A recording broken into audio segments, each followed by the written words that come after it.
살려주세요. 제발요.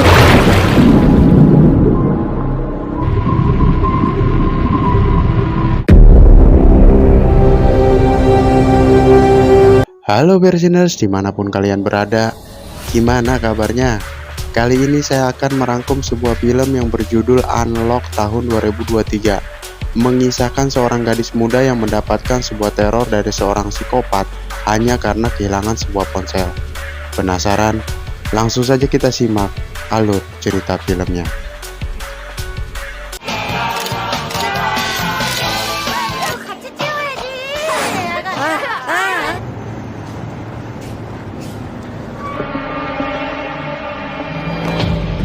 Dan inilah Unlock.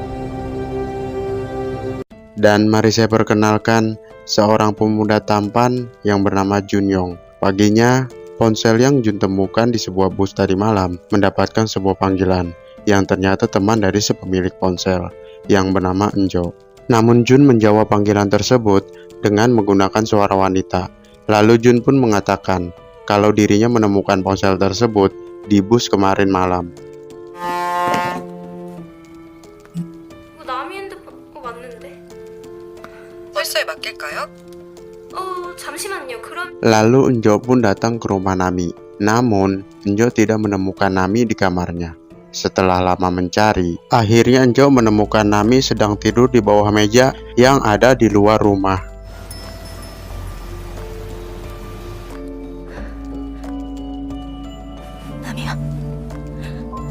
남이야. Nami yang kebanyakan minum di acara pesta semalam membuatnya mabuk berat, hingga dia pun tertidur di sembarang tempat dan baru menyadari kalau ponsel miliknya telah hilang. Melihat kepanikan Nami, Enjo pun hanya tertawa, seolah-olah dia tidak mengetahui apa yang terjadi. 쑤시지. 밖에서 잤는데 당연히. 왜 뭐가 밖에 있나? Di sisi lain, Jun pun berhasil mendapatkan semua data tentang Nami melalui akun media sosial miliknya yang berhasil Jun ketahui. Yang entah apa tujuan Jun melakukan semua hal itu. Dan tak lama Nami pun menelpon Jun lalu menentukan tempat di mana mereka akan bertemu. Namun, Jun yang gagal membuka sandi ponsel milik Nami, tiba-tiba saja Jun melakukan hal yang tak terduga. 정말 감사합니다. 제가 어제 너무 피곤해서요. 미지라는 카페가 있거든요. 네. Sementara itu, di tempat yang berbeda, telah ditemukan sosok mayat wanita dalam kondisi yang sangat mengenaskan. Dari hasil olah TKP, mayat wanita tersebut korban dari pembunuhan yang sangat terencana. Dan dari sekitaran TKP pula, polisi tak sengaja menemukan bekas botol nutrisi untuk pohon yang tertulis nama Junyong.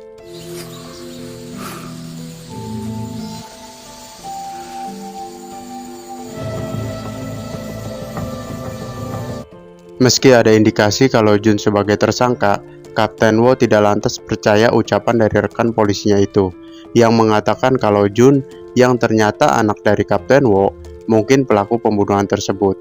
Namun meski begitu, Kapten Wo sudah tidak bertemu dengan Jun selama 7 tahun. 사람을 죽여? 말이 되냐? 그게 말이 되겠어? 뭐하게? 왜 실종팀 있는데? 주변 애들 중에 범인이 있다 뭐 그거야? 그렇지. Di sisi lain, Nami yang berada di kafe milik ayahnya mendapatkan sebuah telepon dari Jun yang mengatakan kalau ponsel milik Nami mengalami kerusakan pada layar saat Jun tak sengaja menjatuhkannya. Lalu Jun pun meminta Nami untuk mendatangi sebuah toko perbaikan HP untuk mengambil ponsel milik Nami di sana. 폰 찾았어? 어떻게 알았어? 어? 야, 내 핸드폰. 에 맡겨놨어요. 수리비는 제가 계산했으니까. Nami pun akhirnya berhasil menemukan toko perbaikan HP yang diberitahu oleh Jun. Yang ternyata petugas toko tersebut adalah Junyong itu sendiri. Dengan cara ini Jun akhirnya mengetahui kata sandi ponsel milik Nami. Lalu dengan begitu, Jun pun lebih leluasa memata-matai kehidupan pribadi Nami dengan cara menginstal sebuah software yang dapat mengontrol ponsel Nami dari jarak jauh.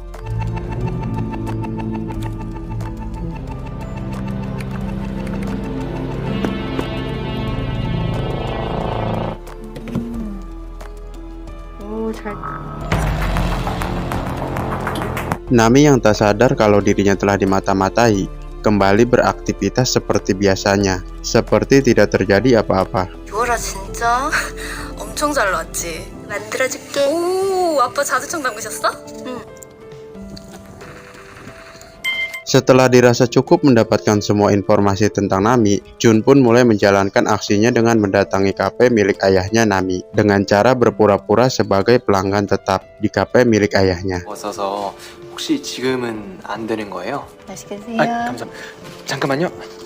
또 이렇게 파는 데가 요즘에는 없더라고요. 그냥 단골 같아서. 단골? Di sisi lain, Kapten Wo yang masih meragukan kalau Jun adalah pembunuh, mencoba menggali informasi dengan cara mendatangi rumah mantan istrinya atau ibunya Jun.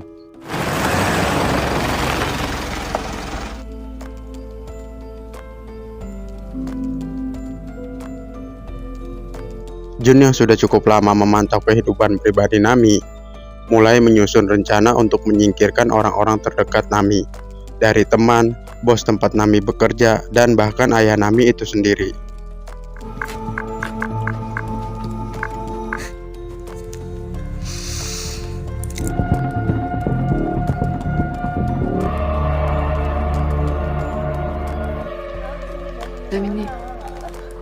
Di sisi lain, Bu Oh selaku bos perusahaan tempat Nami bekerja memberikan sebuah penghargaan kepadanya dengan cara menaikkan gaji Nami menjadi 2 kali lipat karena Bu Oh menganggap kemajuan perusahaan tak lepas dari kerja keras Nami selama ini.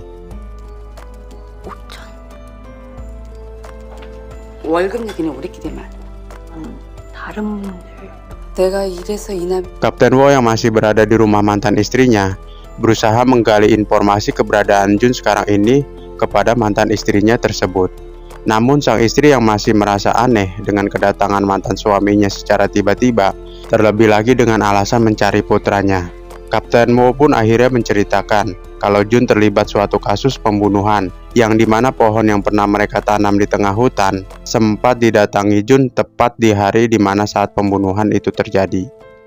갑자기 참나물은 뭐예요? 아무도 모르는데 심고 싶다. 당신 설마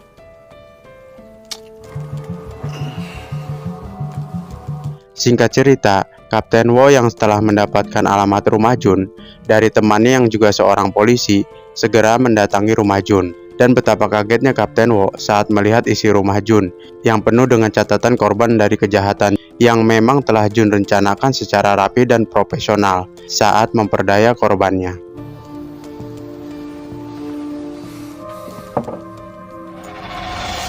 Di waktu yang bersamaan Jun pun datang.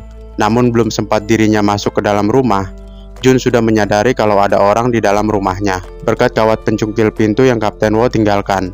Tahu kalau penyusup itu adalah ayahnya, Jun pun mengirimkan beberapa foto sang ayah saat sedang berada di rumahnya. Sang ayah yang tahu kalau Jun ada di dekatnya, lalu berusaha mencari keberadaan Jun. Namun sayang, Kapten Wo harus kehilangan jejak Jun karena ponsel yang digunakan untuk memfoto dirinya dikendalikan Jun dari jarak jauh.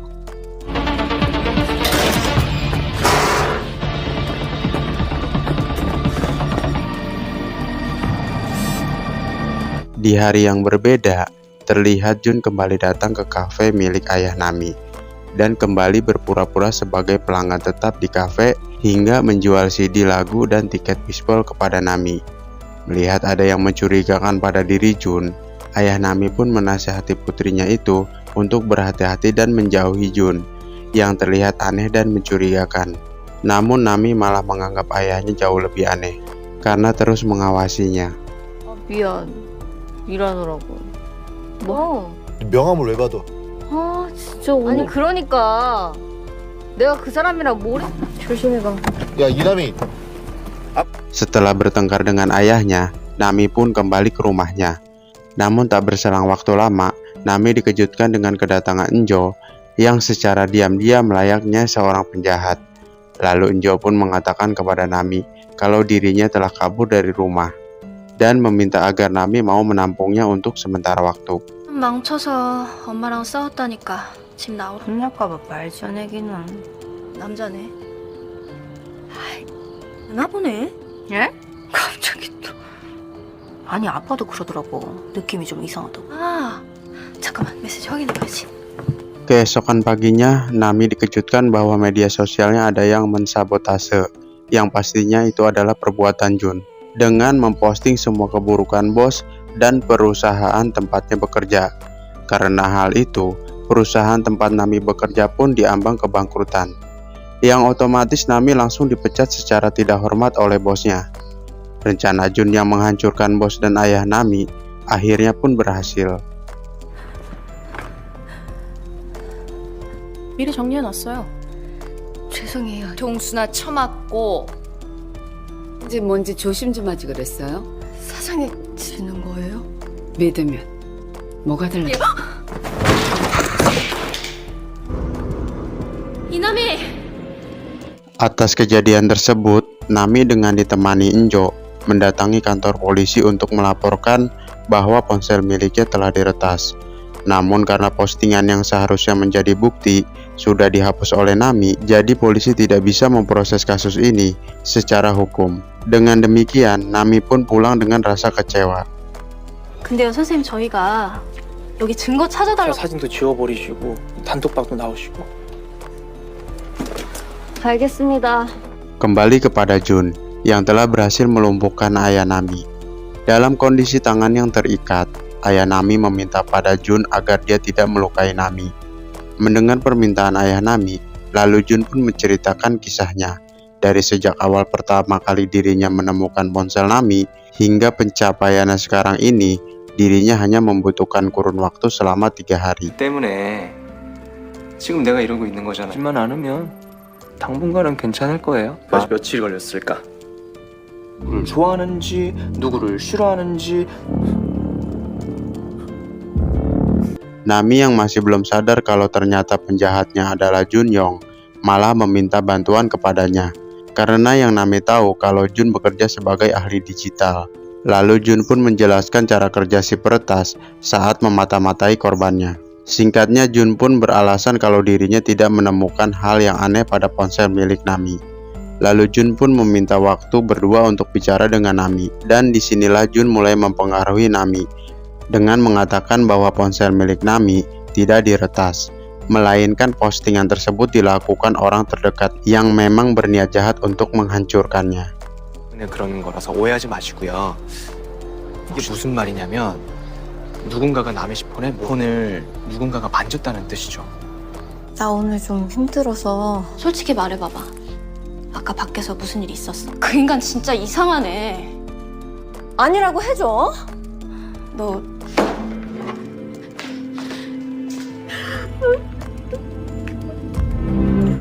Dengan semua bukti yang Kapten Wo temukan bahwa memang Junlah pelaku pembunuh sebenarnya. Dengan ditemani rekannya, Kapten Wo pun segera mendatangi toko reparasi ponsel milik Jun. Namun sayang, toko tersebut sudah dalam keadaan kosong dan sangat berantakan. Nami yang sekarang hanya tinggal sendirian, berusaha menangkap pelaku sebenarnya dengan mendatangi toko reparasi milik Jun. Lalu disinilah Nami bertemu dengan Kapten Wo, dan mereka pun bekerja sama untuk menjebak si pelaku dengan cara mengundang si pelaku agar datang ke rumah Nami. 폰 좀 빌려주세요. 저 스파이에 깔아서 사람 엉망으로 만들어놓고 사실은요, 그게 그래. 맞아요. 그런 거. 우리가 집으로 오게 만들게요. Waktu penjebakan pun akhirnya tiba. Jun yang sudah terpancing akhirnya datang memenuhi undangan Nami. Namun sayang, Kapten Wo dan temannya yang tidak bisa mengenali Jun dengan penampilan barunya akhirnya melepaskan Jun begitu saja.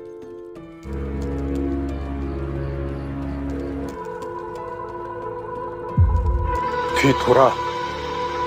이 새끼야? 많이 놀라셨죠? 죄송합니다. 근데 Setelah gagal menangkap Jun, Kapten Wo meminta Nami untuk menginap di rumah teman atau kerabatnya.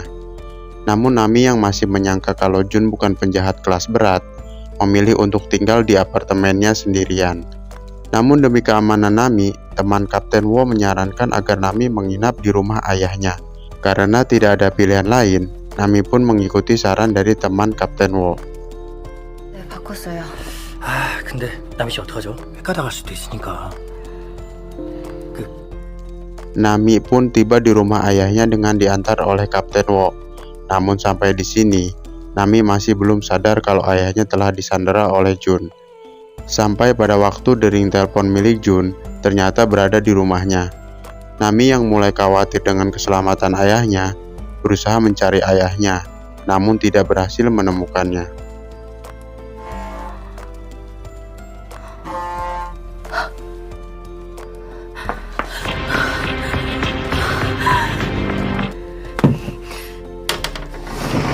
Sementara itu, Kapten Wo yang dalam perjalanan kembali ke kantor polisi dikejutkan saat mendapatkan laporan dari teman polisinya bahwa mayat setahun lalu yang mereka temukan cocok dengan DNA miliknya, yang berarti Jun Yong putra Kapten Wo sudah tewas setahun yang lalu. 저상 팀장님 DNA를 등록했더니 1년 찾았대. 찾았는데. Sementara itu Nami pun akhirnya bertemu dengan Jun. Meski awalnya Nami ingin melawan, namun dirinya tidak bisa berbuat apa-apa setelah melihat kondisi ayahnya sudah dalam kondisi terikat. Demi untuk menyelamatkan sang ayah, Nami pun akhirnya menyerah dan memohon agar Jun melepaskan ayahnya. Namun Jun malah menenggelamkan Nami bersama ayahnya di dalam bak mandi.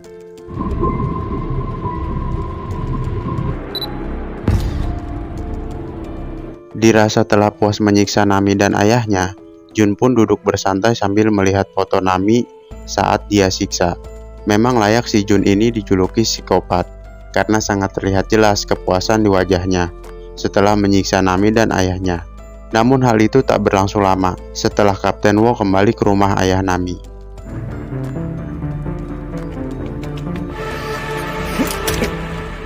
그 새끼 아니야. 너 뭐야? 뭐 하는 새끼야? Jun Yong Kawe pun akhirnya dilumpuhkan dengan wajah yang babak belur. Begitu juga Nami, berhasil diselamatkan oleh Kapten Wo. Namun sayang, ayah Nami masih belum sadar akibat terlalu lama tenggelam. Nami yang menyangka kalau ayahnya telah tewas, diam-diam mengambil pistol milik rekan Kapten Wo, lalu mendatangi Jun Kawe dan menembaknya tepat di dadanya.